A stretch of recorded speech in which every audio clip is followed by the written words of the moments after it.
In today's video, we're going to look at tax residency, whether you need one if you're setting up offshore, how useful a tax residency certificate is, and do the tax residencies where you don't need to actually spend any time there, are they actually legit? If you don't know me, I'm Elliot. I'm the founder of UK and UAE-based tax and accounting firm Make Accounting Simple. And on this channel, Let's Talk About Tax, we break down complex tax topics for entrepreneurs and nomadic business owners. Please note that nothing in this video should be taken as specific personal, tax, legal, or financial advice. This video is for educational purposes only. Now, for most people and countries, tax residency is a concept tied to where you're living or where you're residing or how many days you're spending in a country. It's possible to have multiple tax residencies at once. It's also possible to qualify for tax residency in a new place or in a new country, even if you're not registered for tax. For example, if you spend more than 6 months in a new country, it's important to note that just because you're not registered for tax there doesn't mean that you're not liable for taxes.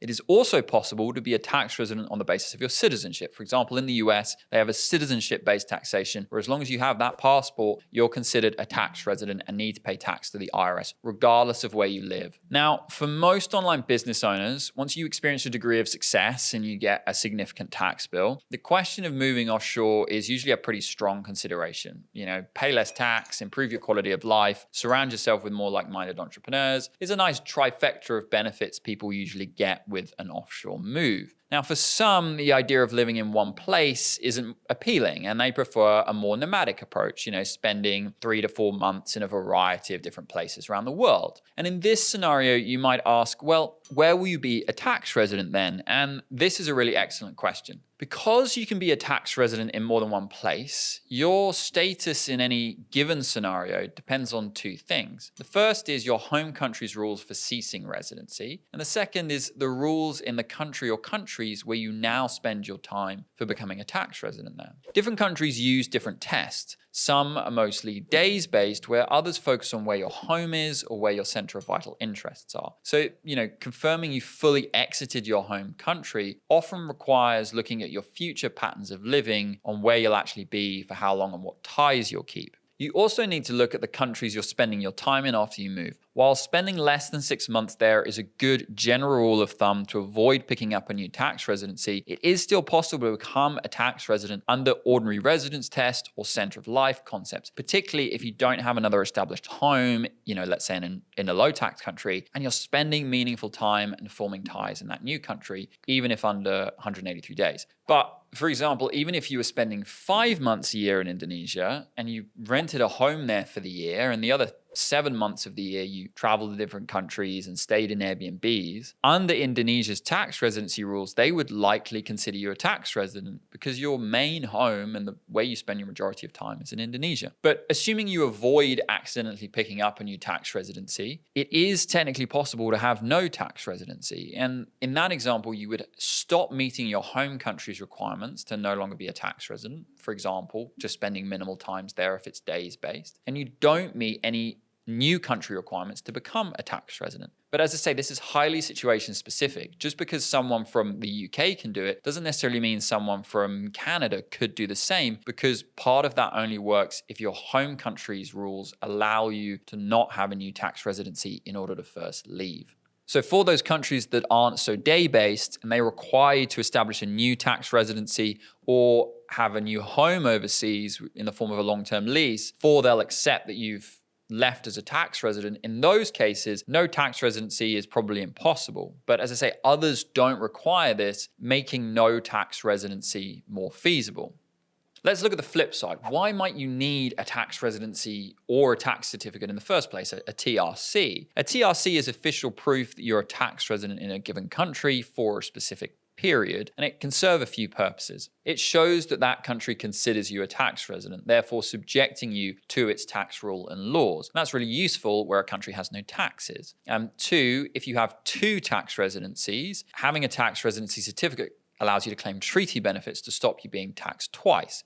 If you owe tax to country A and country B, you're not going to pay double taxes. You're only going to pay the more to whichever country potentially has higher taxes, and you can use tax you paid in country B to credit against the tax you owe in country A. But those double taxation treaties are really only relevant if you are a tax resident in both countries. Usually the goal for most people is to only be a tax resident in one place, and then the tax residency treaties are irrelevant.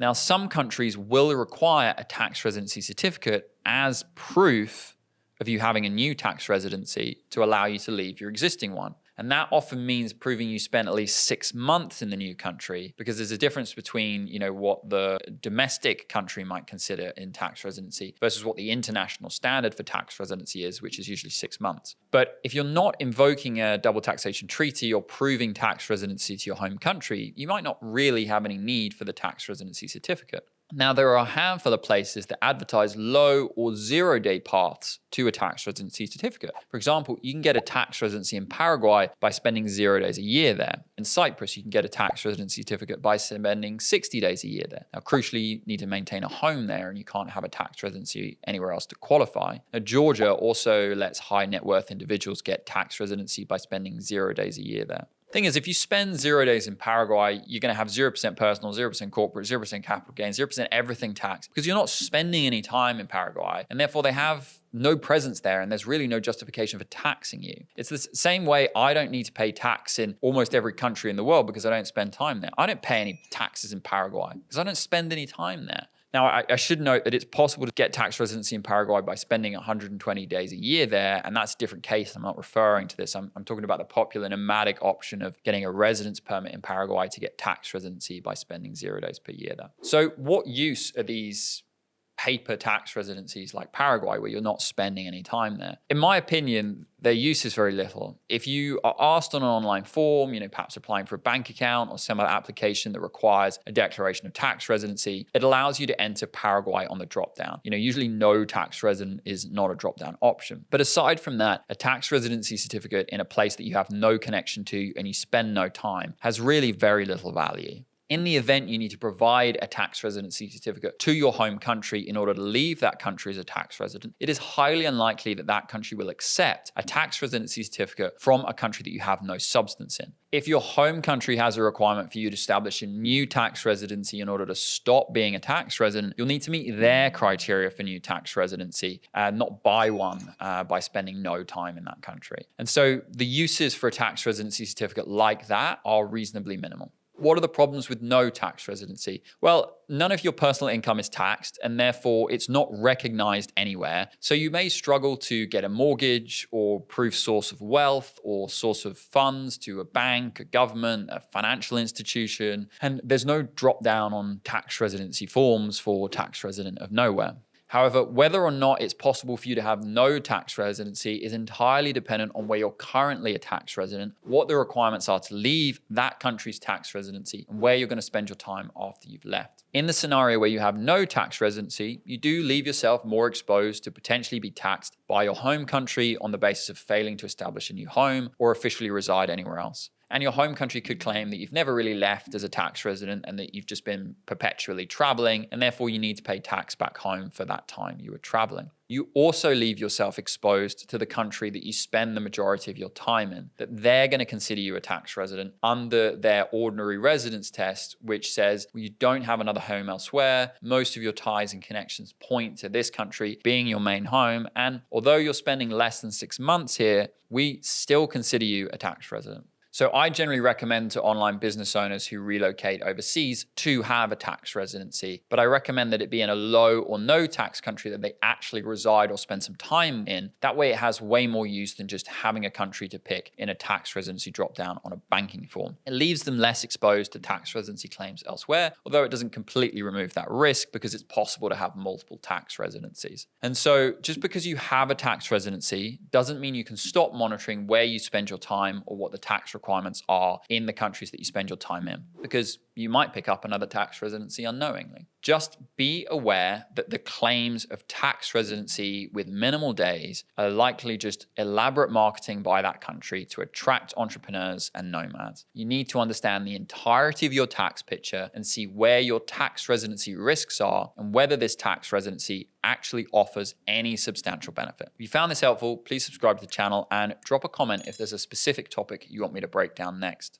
If you're a UK or UAE business owner, my firm Make Accounting Simple can support you directly. Links are in the description to work with us. And if you want to work one-on-one with me to review or plan an offshore setup, you'll find a consultation link below as well. Also, as a reminder, this video and channel breaks down tax topics to make them easier to understand, but it is not personal tax advice, and these videos are for educational purposes only. Everyone's situation is different, so please speak with a qualified professional specifically about your situation before making decisions about your taxes. Thanks for watching, and I'll see you in the next video where we'll be talking more about tax.